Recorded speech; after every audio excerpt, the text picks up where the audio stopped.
back again with another episode of Roofer Reflections. So, Kaleb, thank you for coming on the show today.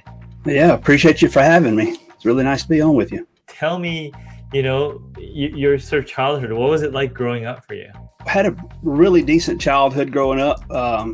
My dad was a general contractor and a home builder back in the day. So he switched over to kind of doing that for home builders and other roofing contractors. And then here I come along, and I get of age where, I can start handing him a hammer or, his soldering irons or something like that.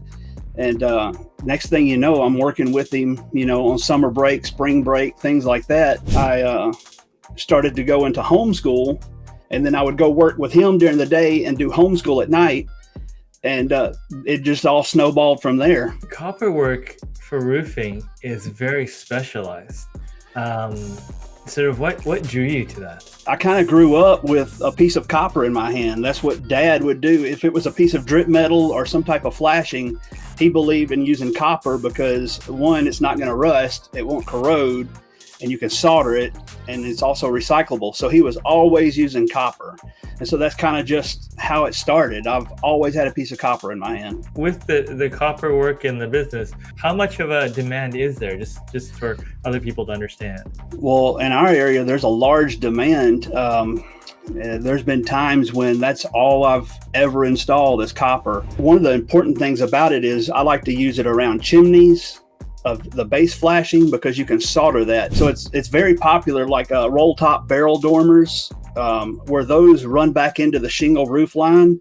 It needs to be soldered right there. Here in the South and Mississippi, we like to use copper, like a lead or something like that. The squirrels here in Mississippi like to eat at it. And so they can ruin your whole flashing job by eating into your flashing. So that's why we've settled on copper and used that over the years.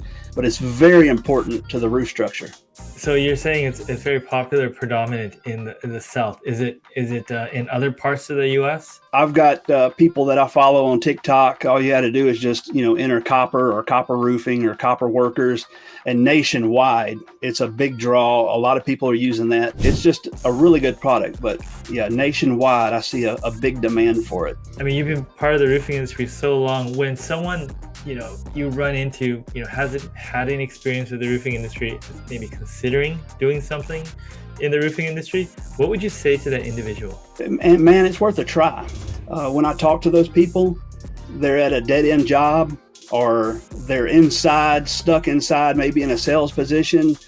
And I get the same thing. It's like, there's got to be something better out there, or maybe I can make a little more money and support my family and not have to, work inside or work so long or such hard hours. And I tell them it is a hard industry to get into and take care of. And if you run a business, it's very hard. But if you work for someone as a salesperson, it gives you that, kind of like master of your own time feeling. It allows you to get out in the open air and breathe open air every day. I really advocate for people to get out and try it.